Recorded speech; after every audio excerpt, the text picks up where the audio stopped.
Well, hello. Howdy. Is everybody comfortable? Those seats, you might fall asleep on me here. They look pretty comfortable out there.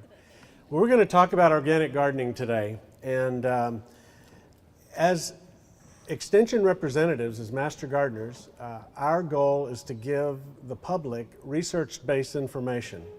When it comes to gardening, there's a lot of non-research-based information out there. If you go to Pinterest and click on Pinterest, you'll see things where as a master gardener, you'll say, that won't work. Yeah, you can cut the top off a carrot and put it in water and it'll keep growing greens, but you're not going to get any more carrot out of the bottom of it and stuff like that. When it comes to organic gardening, there's a lot of misinformation out there too.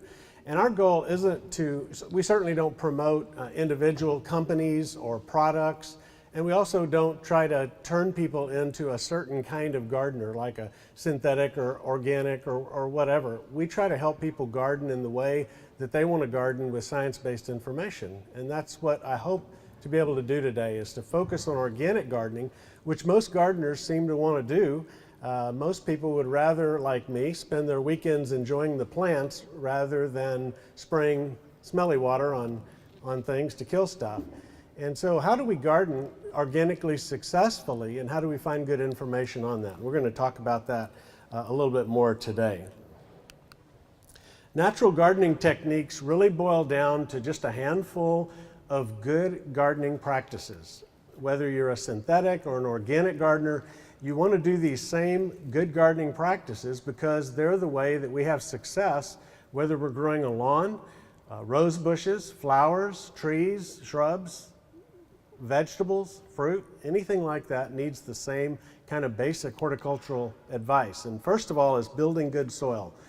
We need soil that is a good volume of healthy, nutrient-rich, well-drained but good moisture holding capacity soil to support plant growth.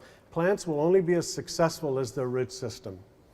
And I spent some time in Central Texas where what we call soil over there is often about 2 inches of clay on top of limestone rock. It doesn't take very long for that to get dry, and it certainly is a pH that plants are sometimes not that happy with. But wherever you live, you've got to build your soil in order for it to do better. I was at a vineyard one time in Missouri that was like a walk in the clouds. It was just a beautiful, pristine site, weed-free. And I told the owner, I said, you've created an unbelievably beautiful place here. And his answer was, he said, well, the Lord and I built quite a vineyard, but you should have seen it when he had it by himself. I looked up to make sure there wasn't a cloud overhead.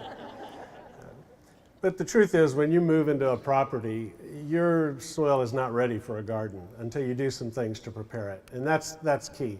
Secondly, we want to choose resistant plants. Plants that are going to grow naturally without problems from insects and diseases whenever that's a possibility. We want to water and fertilize properly. We can create a lot of our gardening problems by mis-watering and mis-fertilizing. There are mechanical and physical controls. Those are things that block pests out in one way or another to prevent them from becoming a problem. And then we want to take care of the beneficial insects. The majority of pest control in our gardens is done for us for free. If you take an aphid, aphids can be born pregnant and start popping babies out in a few weeks. And so when you've got a reproductive machine like that, it's a wonder that at the end of the year we're not knee-deep in aphids wandering through our gardens. But it's because there are so many things out there that eat aphids and that help shut them down for us.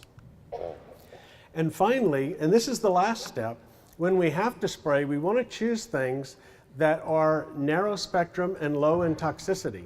Now, low in toxicity, we know what that is, but narrow spectrum is the difference between a grenade and an arrow.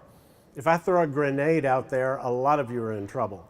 But if I shoot an arrow, it flies past individuals and hits a target and takes it out. BT is an arrow. You spray BT on a grasshopper, on a ladybug, on a caterpillar, and only the caterpillar dies because it's very targeted. And when we can make that kind of a surgical strike in the insects, we end up not throwing the balance of nature off so much. whenever you kill a beneficial insect, you inherit its job. And we want to avoid inheriting their jobs. And I'll show you a little bit later what that looks like.